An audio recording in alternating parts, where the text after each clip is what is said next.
I actually heard a would you rather the other day where would you rather be able to talk in any language or play any instrument? That's interesting. I know my answer, hands down. Instrument? I don't care to speak languages. I do English. I think I'd pick a language, just because I've traveled enough to know that if you can understand people in their language, in their land, it gives you an appreciation for different cultures that you can't really duplicate in any way. Not that playing any instrument would be cool. Yeah, but if you could play any instrument, you could entertain people who speak any language. Yeah. You know, if they're from this part of the world and this instrument is a prime ours is twofold. Yeah. Yeah. Well, you guys can win this. I'm not saying I'm right. I'm right. There are no winners or losers. And would you rather? I've been trying to learn Russian for 8 years. No, I was going to say your answer is good for your job, because think about it. If you could speak any language you wanted fluently, you need to know where the bathroom is. Well, I was thinking more bathroom and police are the two words you know when you travel. After you ask how, you don't get them wrong. Don't get them mixed up. After you ask what the bathroom is, you could get quotes from any athlete in any language, but to speak to them. I mean, for you, it makes sense. For her, it makes sense. There was a word that the former Penguins coach, Mike Terrian, used to use. And when I covered the Penguins, a bunch of us started picking it up. It was a French word. And the word was tabernacle. And we did not know what it meant. And one day, I am interviewing, I believe, it was Marc-Andre Fleury, who I have a pretty good relationship with, and he paused and used tabernacle.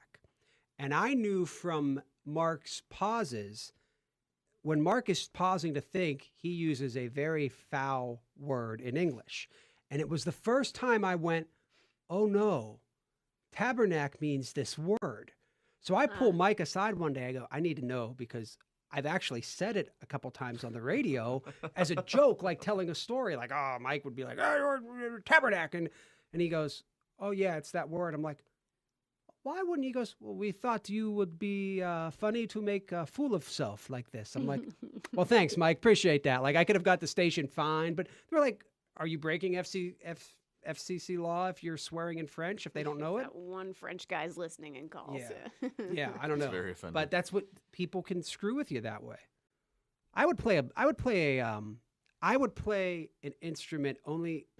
I would do that only if I could read music. Like, I would have your answer only if I could read music. Can you read music? No. See? Which is you're bilingual if you can, in my mind.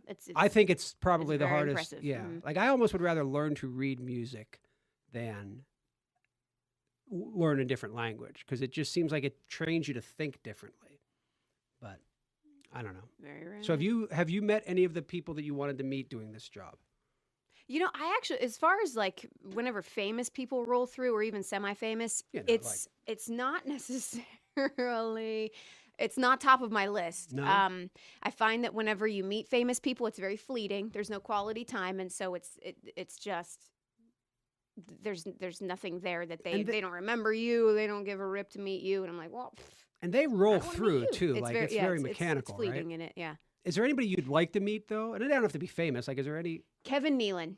Kevin Nealon. Yes. Wow. I think he rolled through, probably DVE's morning show or something like that years ago. Wow. Heard he wore sweatpants and everything. I found out too late that I could have met him. But again, I would rather have quality time. Like, I'd have dinner with him, sort of a thing. What would you? As opposed to just being where like, would you take Kevin Nealon to dinner in Pittsburgh? Anywhere. Oh no, I mean, he's like sushi. I like sushi. Is there a good sushi place? And, Ichiban is great. Ichiban? Yeah. Little Tokyo? Little Tokyo, I don't know if I've ever had there. Yeah. We'll take Kevin Nealon. I'm just saying, if Kevin Nealon's showing up places in sweatpants, I think you could probably, the next time he's in Pittsburgh, get him to go to dinner with you at sushi. If that doesn't work, you'll get a signed 8x10 of Rob Rossi. Yeah. Well, Kevin Nealon did the great updates with the. He did. He would drop the. I don't even know what was his line. And that's news to me. And that's news to me. Yeah. I'm Kevin Nealon, and that's news to me. But he would do that. So great. He would do the subliminal commentaries. Remember, like Stacy Walter, radio star. He would just drop those, and people would try to do that, and nobody could do it. Quick. Yeah, he's very fun. He's on a new show, but I don't know what it is. He's on some new The guy with on Friends. I think he was on Friends. Matt LeBlanc, was he on Friends? Matt LeBlanc has that new show. Yeah. Yeah. Oh, Yeah. was he I on think that Kevin one? Nealon's I on. watch nighttime TV. Yeah. Yeah. Sitcoms, you know.